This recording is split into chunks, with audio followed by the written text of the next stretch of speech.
Good evening and welcome to Smart Entrepreneurship Decoded on Transcontinental Times. Over the past few weeks, we have met people related to the entrepreneurship system from all backgrounds. We have met investors, we have met people who have been successful entrepreneurs, we have met lawyers, people in each part of the ecosystem, as we try to find solutions rather than give you solace, as we try to find practical mantras rather than give you mentoring. For an entrepreneur, nothing is worse than being lectured about so-called mentoring when they're looking for a solution. So I was thinking, who do I call tonight? Why not call somebody who is still in the journey of entrepreneurship? As many of you know, especially young entrepreneurs coming out of university, often it's very important which university or college you went to. There's the Ivy League colleges in the US, which have these huge alumni associations who have gone on to become investment bankers, etc., who back startups from their universities. We have a similar caste and class system in India for the IITs and IIMs. But is it easy for everybody? Is it as easy as it sounds? Is popular folklore and perception true? Or do they also struggle? After all, at the end of the day, the consumer has to buy the product, right? You can't run after valuation and get funded without creating value. So tonight I have brought you a guest who is in the journey of funding, is from one of these big colleges, and I have known him 3 years ago and seen part of his journey when he contacted me recently again, and I was very excited. Here was a guy I had met 3 years ago who was doing something completely different, who had worked for some of India's unicorns in the past, stepped out on his own, tried to do something else, didn't work, and when he meets me 3 years later, he set up a successful company in a completely different space.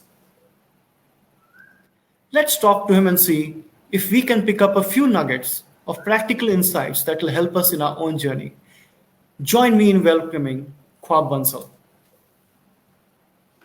Thank you, Nalin, for the wonderful introduction. Thanks for joining, Khwaab. So you went to one of the IITs, right? Yes, IIT Kanpur. So after that, why do you need to look for funding? Life would be cool, right? That's what others people think, that you go to IIT or an IIM, and then after that, your kind of God comes down as angels and takes you on their wings and takes you to heaven. Is that true? Partly true in terms of the respect or the years that you get in terms of people you talk to in your career. But what IIT also gives us is an extremely rich alumni network who have been doing so well. It could be the Olas or the Flipkarts or any of these unicorns in the country which drive that ambition. So actually we end up working harder than people who don't go to IIT. So the idea is to just do more. So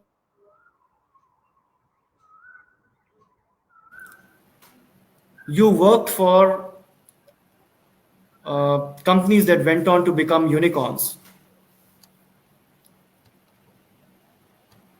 Yes. Before you set up a company of your own. Yes.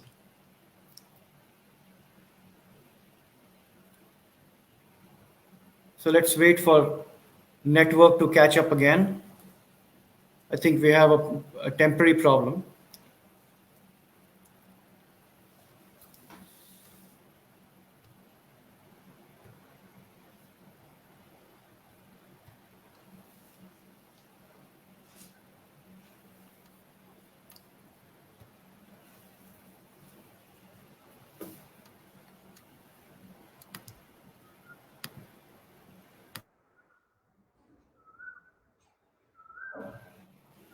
So I think we had a temporary problem. Are we back again? I think we are. Yeah. So you worked for companies that went on to become unicorns in the Indian space, right? Yes. Before you set out on your own. Yeah. So What made you set out on your own? Because I would think that working in such companies would have been rewarding enough. It was indeed. And in terms of the rewarding, it also rewarded with, as I said, with ambition to create something which turns into a unicorn myself. So that was one of the reasons the reason which I started to do my own thingy. And at the same time, when I met you 3 years back in India Front Fest, and that's how it started. And you came back, you were mentoring me that time. You came back to me saying, you should increase your GMV if you want to do something big. And that sort of transpired into something completely different. And now we are in financial services. So it sort of started from there. Yeah, because I recall you were doing something very different, right? You were running a company called Trishnaa Strategy. You were trying to get into the smart city space. You were Yes. trying to do this in Dehradun while you were in Bangalore.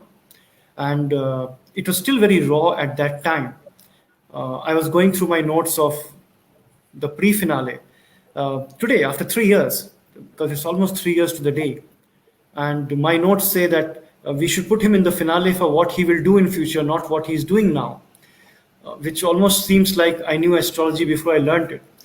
But what made you pivot? I mean, you were doing something, you were very passionate about it at that time. I remember you had a small scale scaling unit running with a few Yes. delivery people and all that. So what Yes. made you pivot, and what made you pivot into a completely different space? So, Nalin, I've been a finance guy ever since I was very young. So, I was trading in the Indian stock market since I was 14 years old. So, in IIT Kanpur itself, I chose my sort of electives to learn about portfolio management and risk management strategies. So, I hold a minor in that perspective also. When we were talking about smart cities, when we met 3 years back, that was a very good running operation. But in the end, it was something which was heavy capex driven business. So as the idea was to have a large countrywide presence, but that was sort of driven through capex in that particular model. And as you also said, it's not always rosy for even the IIT chaps to just go on and raise millions of dollars in the first go.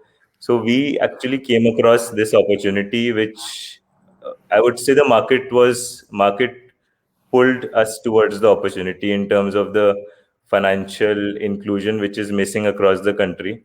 So we found that did quite a bit of market understanding, and I guess we just landed up in providing financial access to people in rural areas is what where our heart went to finally.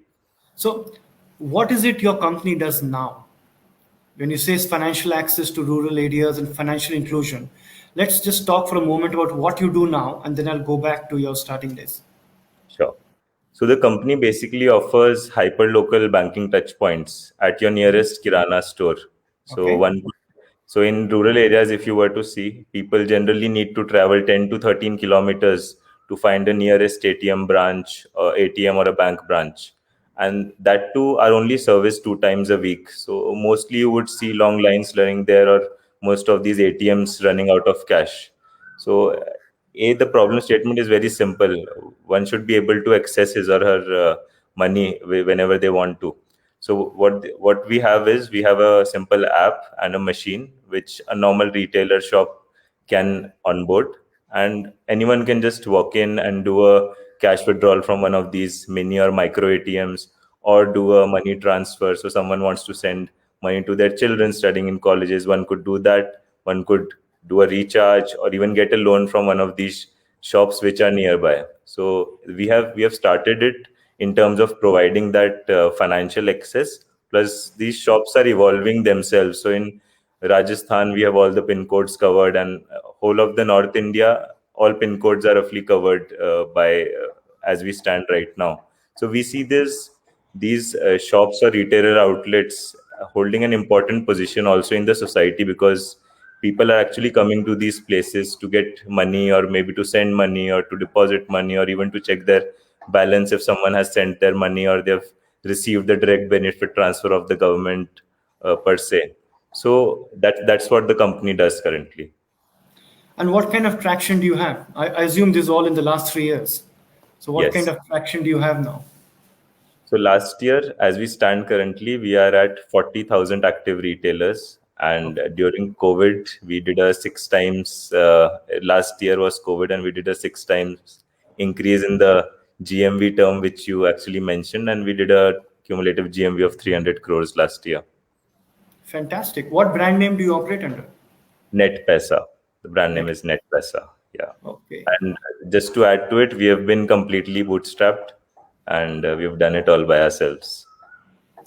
So let's go back to that piece. I noticed that you have co-founders, Yes. and when we were speaking before the show, you said these co-founders were not with you in your previous company or that startup. Yes. So a lot of people wonder, how do you select co-founders? Where do you find them? What was your journey like on that regard? So I would say many times it happens by chance. So my tech co-founder was running her own SaaS company, and she was building off-the-shelf product solutions. And I happened to reach her just to sort of, can we do it? Can you make this for me, or can you do it together? And that's sort of how we bonded in terms of finding the co-founder. That idea actually led her to also pivot her entire business and focus not on enterprise software, and but to actually build something of our own. So that's how it sort of started. I would say we stumble upon co-founders is what I would say. So how many of you are there now as co-founders? So we have four of us. The lady which I mentioned is the tech expert. We have a super senior from IIT Kanpur itself, who's been with TCS most of his life. Again, a so expert in enterprise software, and we have another one who handles enterprise software sales. So yeah, we have a good team now. And as I was sort of talking before we started the call, alone you can just play chess. To build a startup, you need a team. So, by the way, Fantastic. I'm also a national chess player. Yes, I saw that in your bio, and I was very intrigued. I think very early in your life, again from the age of 14 or something, right? Even before that, it was age of 9. I've been playing. Okay, fantastic. So I also spoke to you earlier, and you have a very lean team. You're doing this 300 crores and 40,000 outlets, but you run it almost like a WhatsApp kind of 27-man team. Is that Yes, true? yes, that is completely true. Is Yeah. is that a conscious decision? I mean, are you? I mean, is that because of technology, or how does it work? How do you keep that lean? So we actually, in our sort of attempt to expand beyond what I would say a bootstrapped company's capabilities are, so we adopted a very smart white labeled model solution where we offered some big or small distributors to actually set up their own payment website and own these hyperlocal banking systems under their own brand names. So what we did, so our main core expertise is having these banking APIs functioning, making sure that all these transactions and commissions and all of that which is happening happens on time, and it is that process is streamlined. So what we did very smartly was we distributed our whatever load was there to these people, and we actually charged them for white labeling also. So we were actually able to expand much beyond what a simple 27-member team could have done. So you basically leveraged the team of your partners or Exactly. their staff. You made them Uh, independent Yeah, and gave them a share of the co-branding, and that exactly. uh, encouraged them to invest and expand with local manpower. Yes, so these guys actually have employed their own people. They are actually running their some informal credit cycles and all in their own ecosystem, and we have given them a very strong backend wherein they could, if there are 200 retailers or even 4,000 retailers under one sort of guy, one can see or tweak the commission structures or transactions real time for any retailer. So that's the control which we actually invested in. So in these 3 years, you must have had some really uh, great ups and great downs, etc., and some amazing experiences without a doubt, because it's just a sector you are in, right? You're trying to get into the unserviced population, Yes. the underserved, so to speak.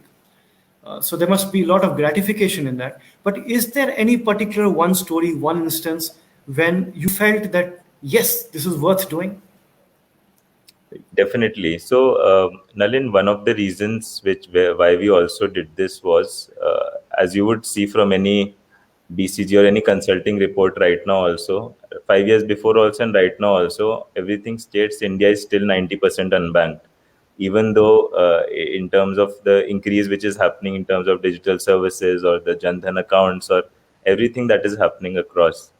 So when basically we set up these shops, and I maybe could show you later, but these normal retailer shops which are earning 3,000, 4,000, 5,000, sometimes not that money also, but just by having a very, very simple point of contact for banking, they were able to increase their incomes to 15, 20,000 per machine. And it was quite good while we were explaining this new thing to retailers. The question was, where will the money come from? So in terms of the explanation of this new service was also quite, I would say, quite fun in terms of when we were building this. How much pain did you go through keeping this bootstrapped? Too much, I would say. So it is working on this idea, plus putting in all the savings, plus also trying to do more consulting work so that we can plug in more money into the company. So that's how we have been doing it. So it's all 16, 18, 20 hours a day, last 3 years. So when you decide to raise money, uh, it opens up a completely different world, right? It's Yes. brutal. It has got enormous echo chambers where anything you say or do gets echoed all over the place. There are all these myths and preconceived notions. At the same time, when you're struggling and finding it so difficult, you're reading in the newspaper about all these fancy deals, etc., and you're wondering, what am I doing wrong? Yeah. So, how are you tackling it? See, Nalin, it's tough. As you said, this particular point, we see X raises Y amount, B raises Z amount. We see the P&Ls being massively negative, and we see here I am having built a beta positive business, and still, and it is scaled also, and still these guys are not just pulling in to pull sort of plug in your money.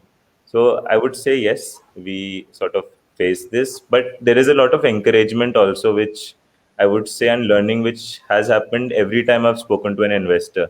So I would say when I spoke to my first investor, my thought in terms of how I have actually see my business was around 40%. But after having met more than, I would say, more than 10 investors, that thought itself has matured a lot in terms of trying to answer those questions. So I would say the whole process of fundraising itself is quite educating, is how I would say. So, in this process, have you come across people who are investors but don't have money? Oh, definitely. I have had, I've come, that was actually very recently, few months back itself. And this has happened actually twice. So you go to someone, they would say, okay, what's your company's worth and what's your valuation? I would like to buy full. So I have found people who wanted to buy the full 100% acquisition, and they didn't even have money to actually service the round. So we do have people, and I think all of us young entrepreneurs would definitely fall prey to these guys. There's no way to know unless they don't sort of deliver.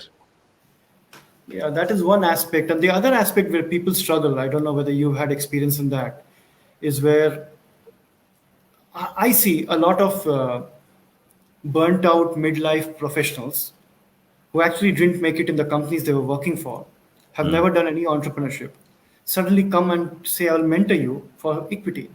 Hmm. Uh, and when investors look at that company with that kind of decision making by the founder to that mentor, you really start questioning what the founder was thinking. But have you had such experiences? People coming and offering mentoring and asking for Oh, equity, definitely. etc., Oh, without definitely. adequate qualification?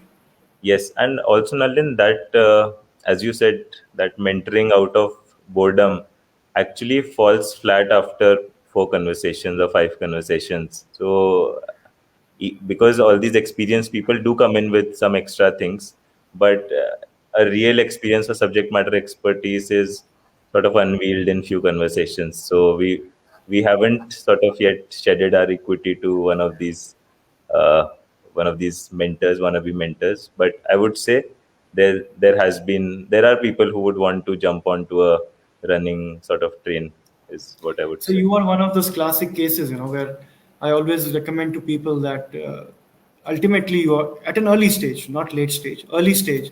Ultimately, people back the person. It's not the idea. It's not what they are doing now, etc. But if you find the right person, they will give you return for your money, whether in this business or some other which they set up later. You Yeah. definitely fall in that category. But for a lot of young entrepreneurs, who are hung up on their idea. They start, they get emotionally attached, and they spend so much time that the fine line between perseverance and stubbornness gets Hmm. blurred. Yes. Now you pivoted, right? How difficult is that decision to let go of something you were passionate about and say, I'm going to do something else? Nalin, I would say it is difficult. It's not easy because you spend time, you actually spend resources, and maybe you're meeting the government or investors or XYZ. You tell them you're working on a certain things, and actually coming back to them saying, "No, now I'm doing something different." A, that is difficult, and B, some of these decisions are sort of influenced by the business itself.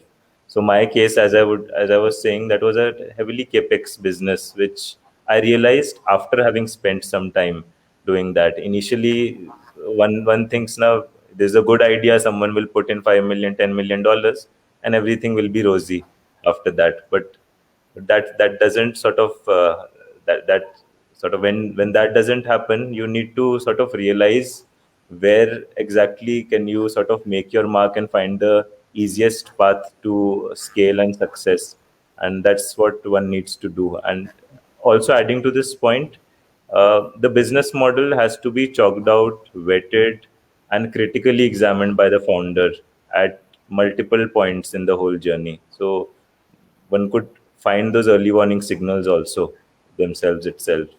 That's something which is So, important. so you personally, do you work off some kind of a written plan which you keep changing, or you just don't write anything and allow it to happen? What So works for you? I am the former.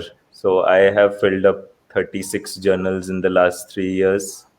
And being a chess player, again, I would like to plan my 8, 10, 12 different moves ahead. And if something doesn't go well, I would like to spend time to again think before I actually put the first foot forward. So that's what my approach is. So now you've decided that you guys are at a stage where you can uh, raise money, and you are eminently qualified for that. And with that money, you probably have a few plans of what you want to do. Yes. Now, while it is intuitively very obvious to people, you throw this chunk of money into this and you take it from point A to point D, faster, cheaper, more value to customer, grow, create greater valuation. Is there a danger that sometimes the money actually creates confusion and a problem? So, I haven't faced that problem till now, but since I've been working with many startups since 2015, I've seen this creating actual problems also.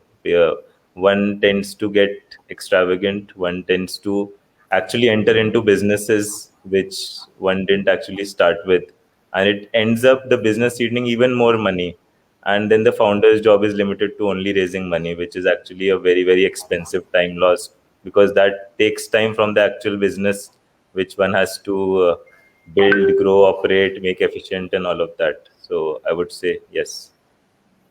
How many pitches have you made to investors in the last 6 months, 3 to 6 months? 14. 40. That's not bad. Generally, it's 1 out of 40, right, who succeed. So I've met people who have done 200 odd. And so when you look for investors, are you largely concentrating within the country, or do you look out as well? Mostly, I would say within the country, because we want someone who believes in this dream and sort of is moved by the dream of having sort of who knows what problems rural India has. So our particular sort of approach was that. And plus, we have sort of excluded some of the competitor investors or big guys who may actually divulge some of the IP. So we have kept a strong control there. So, you raise this money, and obviously there are things to do. How do you see this company evolve over the next 3 to 5 years? Where do you see it? India is a huge untapped story, and we Yes. have known that for donkey's years, but it still needs doing. So, Yes. what is it that you think you will evolve into? So in terms of having as I said, we are at 40,000 odd shops which are operating as banking points. If you look at the population density and all of those averages, India needs about 20 lakh of such banking touch points to service everyone well. As you said, what do you see this company doing in the next 3 to 5 years? Uh, Financial inclusion is the term that I used, which is both for businesses and for users also. The idea is to have most of these transactions enabled digitally so that many of the sort of income parameters which are there, which are actually missed. And I would say the end game plan is to be able to underwrite loans for anyone who is in need, and basically to smartly do that, because larger part of India has to again rely on these loan sharks charging 5-10% even more per month. So that's the system I believe I am there to break, and we have entered through these banking touch points which will expand across the country, and we'll sort of we're trying to create everyone's financial history. Even if you're buying 4 Lay's packets from us, we'll sort of have it recorded. So, it is an exciting segment without a doubt. Uh, Even where I am now, Indonesia, it's an exciting segment. But is it a kind of worry because there are these huge companies in this space, right? Yes. Not just the new fintech companies, but some traditional industrial houses wanting to jump into it, everybody wanting to transform the SME sector, everybody talking financial inclusion. Is there space for everybody? I mean, what will make somebody like you succeed versus somebody big continuing to dominate? Great. So, you're completely right in terms of the biggies already there in the picture. So, in terms of how we are proceeding is some strategic partnerships which we are only privy to.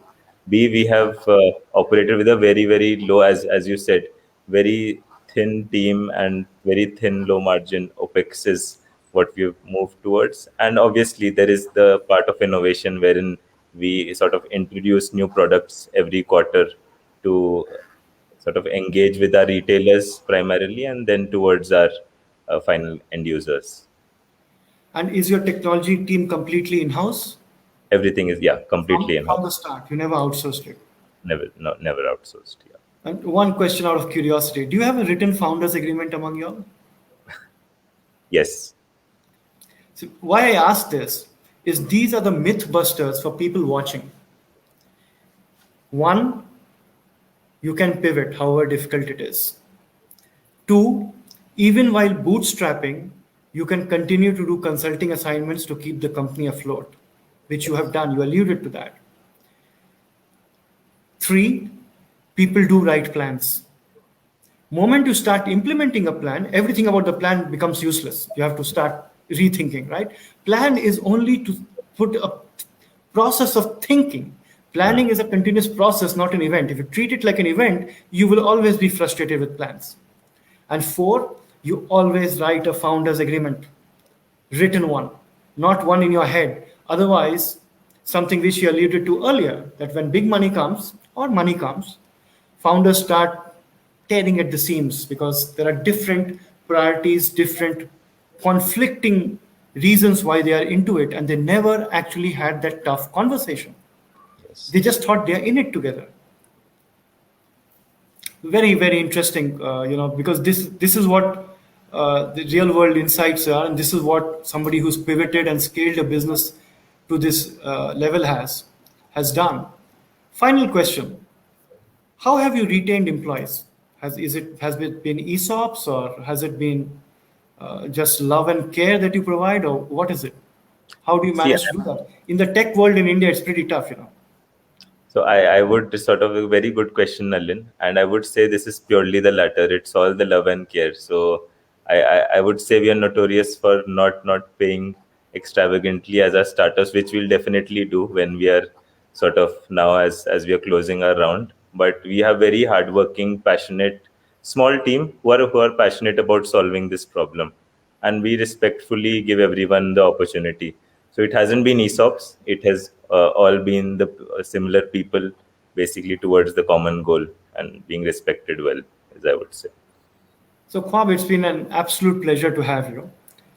3 years ago, when you came to the India Fund Fest finale with a different idea, it was a completely different thing. But credit to you and your team for having pivoted, having done something with high impact. It has got huge social impact as well, so it must be gratifying.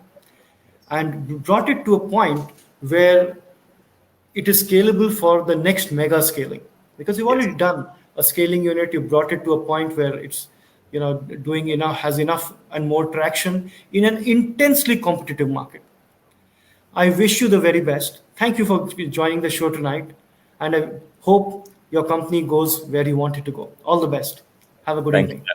Thank you for the good words. Thank you. Thank you.